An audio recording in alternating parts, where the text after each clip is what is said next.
중동 정쟁이 한 달을 넘어가면서 폭풍전야의 긴장감은 더 높아지는 상황입니다. 미국은 지상전 옵션도 검토 중인데 이미 지상전에 대비한 병력이 중동으로 모이고 있죠. 관련 영상부터 만나보겠습니다.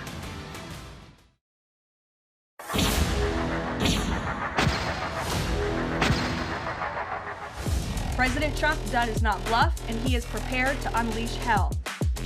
And we can achieve them without any ground troops, without any. Now, in terms of why there's deployment, number one, the president has to be prepared for multiple contingencies.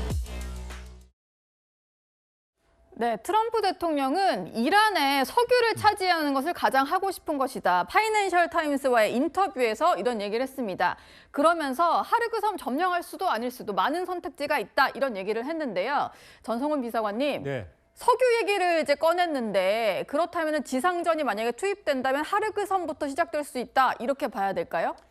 예, 일단 그 트럼프 대통령이 그 이란의 석유가 탐이 난다 하는 얘기는 뭐 대통령 개인의 생각일 수도 있고 뭐 미국 정부 차원의 어떤 큰 전략과 그림을 가지고 저런 얘기가 나온 것 같지는 않습니다만 이란의 석유는 이제 이란 전역에서 석유가 나는데 네. 그 페르시아만 이쪽에 있는 카르그 섬에 모든 석유가 그쪽으로 결집을 해가지고 여기에서 이제 선적이 돼서 해외로 수출이 되는 거 아니겠습니까? 그런 차원에서 이제 이란의 최대 석유 기지가 있는 카르그 섬을 트럼프 대통령과 미국이 어떻게 보면 탐을 낼 수가 있습니다. 예. 뭐 최근에는 또 이미 그 해당 섬에 있는 주요 군사 시설들은 전부 다 폭격을 했습니다. 그래서 어떻게 보면은 이거를 군사 작전을 전개하기 위한 하나의 사전 정지 작업이었다 이렇게 볼 수도 있는데 다만 문제는 뭐냐면 이 카르그 섬은 이란 본토하고 상당히 가깝습니다. 이게 한 10몇 킬로밖에 안 되거든요. 예. 그래서 만약에 미국의 뭐 공수부대건 해병대가 들어갔을 경우에는 들어가는 거는 쉬운데 거기에서 유지하고 살아남는 거는 어렵다는 게 일반적인 중론입니다. 예. 왜냐하면은 바로 이란 본토 전역으로부터 집중적으로 포화를 받을 수 있기 때문에 그렇거든요. 근데 물론 미국도 계산이 있는 것이 만약에 미국의 군대가 들어가게 되면은 저기야말로 이란의 가장 중요한 석유 수출 기지이기 때문에 이란에서도 함부로 폭격하지 못할 것이다라는 기대감이 있습니다. 그것이 하나의 어떤 그 작전을 하게 하는 동인이 될 수 있는데 지금 뭐 저 카르그 섬 말고도 그 홍해 근처에 페르시아만 그 호르무즈 해역 근처에 또 몇 개의 중요한 그 전략적 포인트들이 있습니다. 네. 거기가 될 수도 있고 여러 가지 지금 만약에 미국이 군사 작전을 전개한다면 카르그 섬 외에도 몇 개의 주요 섬 혹은 내지는 미국 이란 본토 내의 주요 핵시설 등 여러 가지 가능성이 지금 다 열려 있다고 보셔야 될 것 같습니다. 네. 지금 말씀 주신 게 이 7개의 섬 얘기였는데요. 미국이 이란에 대해서 지상전을 펼 경우에 이 호르무즈 해협의 길목에 있는 7개 섬들이 주요 목표가 될 것이다. 이런 분석들이 나오는 상황입니다. 보시면요, 뭐 하르그 섬은 저 위쪽에 있는 거고요.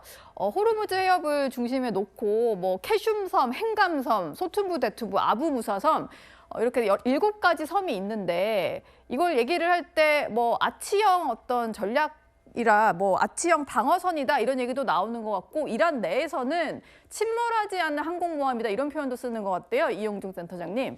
네, 하르그 섬은 사실 좀 부담이 많이 되죠. 호르무즈 해협도 그 깊숙한 지역에 이렇게 위치해 있기 때문에 거기까지 들어가기가 좀 어렵다. 그리고 여러 가지 전략적으로 또 에너지 시설들도 많이 있는데 그것까지 건드리기가 어렵다 이러면 바로 호르무즈 해협을 실질적으로 견제할 수 있는 이 지역의 7개 섬이 지금 거론이 되고 있는 겁니다. 이 중에서도 이제 아부무사 섬이라든가 소툰부 대툰부 같은 경우에는 또 아랍에미레이트하고 지금 영토 분쟁까지 있거든요. 네. 원래 아랍에미레이트 소유였던 거를 이제 이란이 점령하고 실질적으로 이제 지배하고 있는 이런 건데 미국 입장에서는 이 섬을 점령한 뒤에 아랍에미레이트 쪽에 넘겨주는 식으로 하면서 자기들이 이제 점유를 하는 이런 방식도 예상을 할 수 있고요.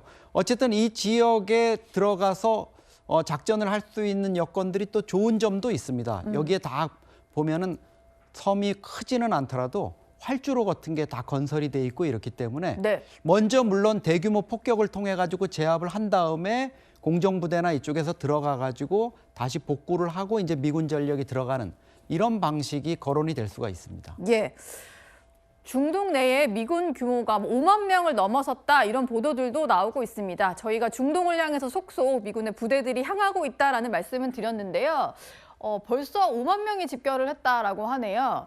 요르단, 사우디 주변국에 있던 미군들이 결집을 하고 있고, 트리폴리함, 강습 상륙함인 트리폴리함에서 4만 5천 또끔 함인데 저 안에도 한 2,500명 정도 타고 있었다고 하니까 다 합치면 5만 명 정도 되는 것 같습니다. 엄효식 실장님, 지상전을 염두에 두고 당연히 갔다라고 봐야겠죠. 그냥 갈 리는 없으니까요. 네, 기존의 그 중동에서 작전을 지휘하는 사령부가 미 중부 사령부인데 미 중부 사령부 이하에는 이미 5만 명의 병력이 있었고 지난 주말 미 중부 사령부가 공식적으로 발표한 것은 일본 지역에서 이동했던 해병 병력과 해군 3,500명이 호르무즈 해협 일대에 도착했다라고 공식 발표를 했습니다.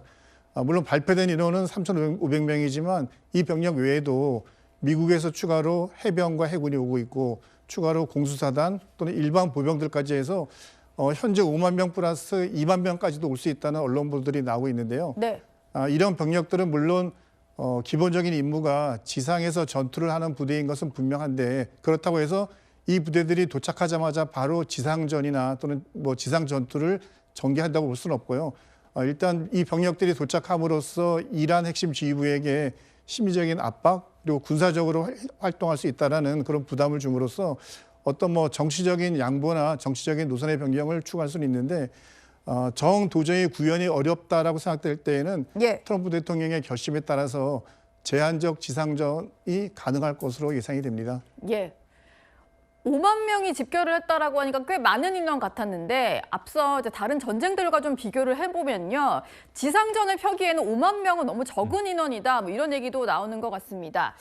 걸프전 때는 약 46만 명 정도가 지상전에 투입이 됐다고 하고 이라크전 때도 25만 명이라고 하는데 지금 현재 5만 명 정도가 모였다는 것은 좀 비교해보면 좀 적어 보이긴 하는데요. 이현종 위원님. 네. 전쟁 양상도 달라졌다 보니까 인원이 적다고 해서 싸우지 못할 건 아닌 것 같은데 어떻습니까? 그렇다 하더라도 사실은 지상전 같은 경우는 일단 병력 숫자가 굉장히 중요합니다. 특히 미국의 이제 이라크전 같은 경우도 보면 그때 이제 한 25만 명 투입을 했지 않습니까? 예. 그때 사상자만 4,400명이 났어요. 부상자는 3만 2천 명이 나왔고 아프간전 같은 경우도 그때 사상자가 한 3천 명 정도 가까이 났습니다. 그만큼 인명 피해를 예상을 해야 되는데 문제는 이란 같은 경우에는 산악지대가 굉장히 험해요. 예. 그리고 문제는 이 지상군에 들어가면 일단 보급선이 일단 확보가 돼야 되는 거 아닙니까?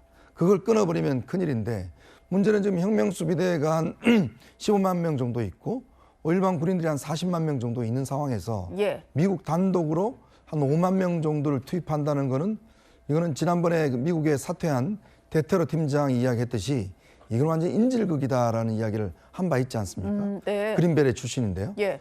그만큼 지상전은 이게 뭔가 보급로라든지 퇴강로 여러 가지 문제가 해결돼야 되기 때문에 아마 미국이 섣불리 작전하기는 꽤 어렵지 않을까 생각이 듭니다. 예. 그렇죠. 섣불리 들어갔다가는 이란의 인질이 될 수도 있고 하다 보니까 여러 우려가 나오는 상황이긴 한데요. 벌써 한 달 전부터 미국이 지상전을 염두에 둔 것 같은 훈련을 실시했다 이런 보도들이 나오고 있습니다. 이란에서 수주간에 걸친 지상작전을 준비 중이다. 익명의 미 당국자의 얘기가 나오고 있는 건데요. 그러다 보니까 전면전보다는 기습작전을 좀 준비하는 거 아니냐 이런 얘기가 있던 것 같은데 전성훈 비서관님. 네. 전면전보다는 기습작전 이건 어떤 얘기일까요? 예, 지금 5만 명 정도의 수준 가지고는 전면전은 불가능합니다. 또 그리고 이제 미국의 여러 가지 정치적 입장을 보더라도 전면전을 생각하고 있는 것은 지금은 없어요.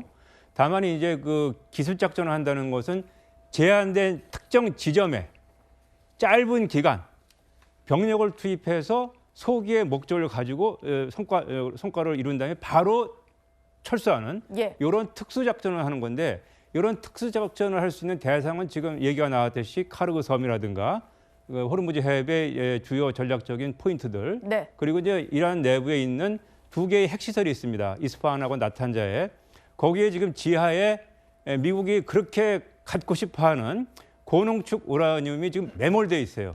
그래서 그거는 이제 들어가서 이란이 내줄 리가 없기 때문에 예. 그거는 이제 들어가서 채굴 해가지고 끄집어내게 되면은 트럼프 대통령으로서도 정말로 이란의 핵무기 개발 위협을 제거했다라는 정치적인 명분을 갖게 되거든요. 그래서 그런 작전, 그거는 이제 해병대 가지고도 안 되죠. 네. 그거는 공수부대가 직접 내륙으로 들어가야 되기 때문에 그래서 82 공정단이 이제 움직였다는 얘기는 제가 보기에는 그 작전 가능성이 가장 높은데 그거는 상당한 부담이 또 따릅니다. 네. 이거는 마두로 대통령 베네수엘라에서 이렇게 폭 집어서 이제 내오듯이 이런 정도가 아니고 최소한 한 일주일 정도는 그 지역에서 그 이제 바리케이트를 치고 외곽을 보호하면서 특수부대가 내부에서 작전을 하고 이제 해야 되기 때문에 중장비를 동원해서 이제 파내야 되는 거잖아요. 지금 그 수십 미터 뭐 수십 미터 깊이에 들어가 있으니까 예. 그것이 이제 시간이 걸리고 상당히 고난도의 작업이고 또 이란이 가만히 보고만 있겠습니까? 네. 주변에 군사력을 동원해서 심지어는 병력까지 동원해서 이제 교전을 할 거 아니에요? 그런 여러 가지 이제 굉장히 그 위험도가 큽니다. 그래서 지금 트럼프 대통령 앞에 작전 계획이 있어요. 다 보고가 됐는데 결심을 못 하는 겁니다. 왜냐하면 당연히 미군 최정예 부대라고 하더라도 상당한 희생을 각오해야 되기 때문에 네. 그래서 그런 좀 위험성이 있는 그런 상태가 지금 현재 상황이라고 보시면 될 것 같습니다. 네. 이란도 미군이 들어오기만 하면 우리는 불태워버리겠다 이렇게 강력한 반응을 내놨습니다. ترامپ موضوعی را یک روز صبح به طبل تهدید می‌کوبد و عصر همان روز عقب نشینی می‌کند. در مقابل تهدیدهای اخیر ترامپ مبنی بر عملیات زمینی یا اشغال هر نقطه‌ای از سرزمین‌های ایران که البته آرزویی بیش نیست اعلام می‌داریم. 네, 표현이 상당히 어마무시한데요. 지상에 도착하는 순간 그들의 목숨을 불태우겠다 이런 표현도 등장을 하고 페르시아만의 상어 먹잇감이 될 것이다 이런 얘기도 있는데요. 이용종 센터장님, 네. 실제로 하르그 섬 주변에 이란이 여러 가지 기뢰 설치를 한다거나 뭐 좀 움직임이 포착이 되기도 했었잖아요. 네. 그 미군이 만약에 지상전 투입을 승인하더라도 안전한 작전이 가능할까요? 뭐 완전하게 또 안전하게 하는 게 일단 미국 측에서는 중요할 텐데 여러 가지 희생을 좀 감수할 수밖에 없기 때문에 아마 시간이 걸리고 예. 고민을 하는 것 같습니다. 지난 27일에 이미 모든 전력들이 지금 이 인근에 다 도착을 해서 중부 사령부의 어떤 관할하에 들어가 있는 이런 상황이거든요. 이제 준비는 마친 상황입니다. 사실은 이란에서도 지금 저렇게 뭐 불태워버리겠다 뭐 이렇게 얘기는 하지만 사실 이란 측도 지금 많이 겁날 겁니다. 네. 갈리파프 의장도 그 전임자들 하메네이까지 참수당하는 이런 모습들을 봤잖아요. 그리고 졸파가리 대변인도 사실 바로 전임자가 며칠 전에 그 정밀 타격으로 이제 사망했습니다. 예. 후임자 아닙니까? 네. 뭐 진짜 트럼프가 좀 빠져줬으면 이런 느낌이 있을 텐데 미국 그 군 당국자나 이런 사람들 얘기하는 거 보면 이런 얘기를 해요. 우리 협상 테이블의 위에는 외교가 있지만 바로 그 밑에는 파리 공수사단이 있다. 이렇게 얘기합니다. 지금 뭐 오키나와에서 가 있는 트리폴리함이나 이런 것도 문제지만 네. 이 파리 공수사단은 사실 100년의 역사를 가진 정예 부대입니다. 그리고 2차 대전에 전황을 바꿨던 그 노르망디 상륙 작전에서도 공수부대가 투입돼 가지고 어마어마한 이 전과를 거둔 이런 부대거든요. 전 세계 어디든지 뭐 18시간 안에 가는 이런 전력을 갖추고 있기 때문에 사실 트럼프 대통령이 어느 정도 희생을 각오하고라도 나는 이번에 꼭 승기를 잡고야 말겠다 이렇게 각오를 한다면 이란으로서도 좀 쉽지 않은 이런 전쟁이 될 수 있습니다. 예. 네, 뭐 앞서 전성훈 비서관도 말씀을 주셨지만 미국 내에서도 이번에 지상전이 시작되면 미군의 피해가 상당히 클 것이다 이런 전망들이 전직 군 수장들을 통해서 나오고 있습니다. 엄효식 실장님, 이게 헬기 강습 얘기가 많이 나오는 것 같은데 그것도 뭐 안전한 작전은 아닌 것 같더라고요. 네, 미군이 어떤 형태로든 간에 뭐 지상전이나 또는 그 섬 지역에 대한 강습을 하려면은 일단 그 지역에 대해서 완벽한 감시 정찰이 돼야 되지 않습니까? 예. 이란군이 어떻게 움직이는지에 대해서 완벽하게 정보를 파악해야 되고, 그다음에 그 이란군이 어떤 공격을 하기 위해서 집결하거나 또는 그들이 미사일이나 드론을 운영하려고 할 때 그 지역을 가장 빠른 시간 내에 미군의 화력으로 그냥 경멸하는 이런 것들이 기본적으로 전제가 된 상태에서 공수사단이나 해병대가 움직여야 되는데 그렇다 할지라도 실제 함정을 가지고 섬에 상륙하거나 또는 뭐 이란 해안에 상륙 또는 헬기를 타고 이동하는 것은 이란이 가지고 있는 미사일이나 드론에 너무너무 취약하거든요. 네. 그래서 병력이 함정을 가지고 섬 지역에 상륙하거나 또는 헬기를 이용해서 신속하게 기동해서 섬에 착륙하는 것은 자칫 잘못하면 그냥 미사일 한 병에 굉장히 많은 인명피해가 날 수 있는 거거든요. 그래서 아마 그 지역에 대해서 완벽하게 미군이 작전적으로 통제가 가능할 때 그때 그런 작전이 가능할 것으로 생각이 됩니다. 예. 협상도 진행이 되고 있지만 지상군 투입도 임박한 그런 상황 같습니다.